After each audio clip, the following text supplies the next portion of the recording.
Immédiatement de l'orgue mécanique à la robot numérique. Alors là, on a fait un bond en avant. Un sujet passionnant en perspective, les amis. Il y a 3 ans, la ville de Saint-Quentin s'est lancée dans une filière d'avenir, la robotique. Il y a une formation ici qui forme les jeunes à la robotique numérique, enfin plutôt la robotique connectée. Il faut savoir que on apprend aux jeunes en fait à programmer des robots qui vont être capables de soulager les salariés dans les tâches les plus pénibles, les plus redondantes, les moins gratifiantes.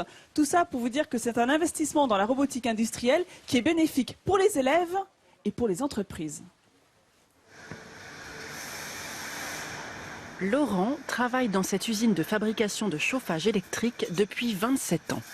Une tâche difficile, à l'origine de ses douleurs chroniques au dos. Alors depuis 6 mois, c'est ce robot qui est venu améliorer les conditions de travail de Laurent et réduire ses mouvements. Je n'ai plus à me pencher, je n'ai plus les courbures que j'avais dans le dos parce que je travaille à hauteur et devant moi. Cet auxiliaire a été conçu par des étudiants de la région. C'est ici, dans cette salle de classe aux allures de bureau d'études, que les élèves du BTS Conception et réalisation de systèmes automatiques apprennent à programmer des robots de A à Z.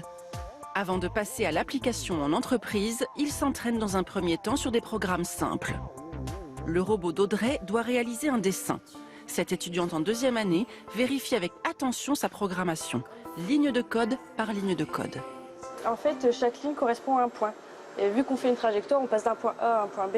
Et là, on est en train de tester le dessin qu'on a fait. Dès qu'on transfère le programme au robot, on voit que ça marche et au final, c'est là que ça prend toute sa splendeur.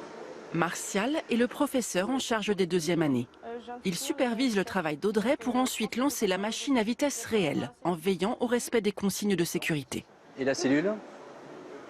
Il faut la fermer. On sécurise la cellule.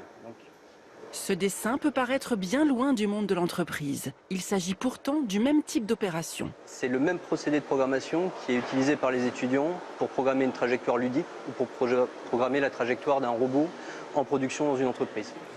Concentrés sur leur écran d'ordinateur, les étudiants de l'option robot numérique travaillent en situation réelle. Ils continuent à améliorer le robot de l'usine comme de véritables ingénieurs.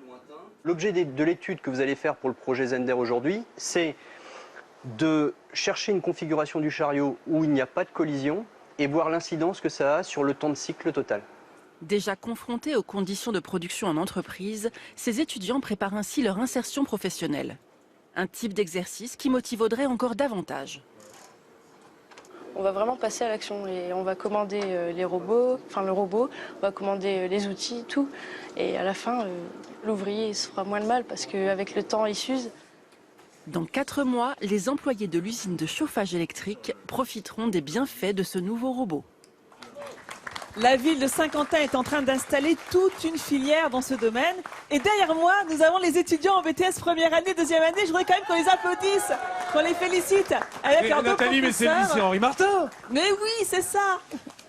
Non, c'est ça qu'on... Mais pas du tout, le lycée Condorcet. Ah, c'est le lycée Condorcet. Oh là là, Oh, oui, ils je se m'ai mis sont à- tirés la bourre toute la Ils semaine. nous hein. Avec les professeurs Martial et Monsieur Serge. C'est comme ça qu'on l'appelle. Et surtout, vous avez vu dans le sujet, Audrey. Ah, mais moi, je suis fan d'Audrey. Non, Audrey, c'est la seule fille au milieu de tous ces garçons. Donc, c'est l'occasion de rappeler que cette filière, elle est aussi ouverte aux filles. Et bien, justement, il y a un événement. Tu parlais de robot numérique tout à l'heure, Vincent. Robot numérique, c'est un événement très important pour la ville de Saint-Quentin. Et le 23 et le 24 novembre, il y aura donc la 3e édition de ce salon qui rassemble les étudiants, des chercheurs, des entreprises de la région qui souhaitent prendre le virage de la robotique, les programmateurs.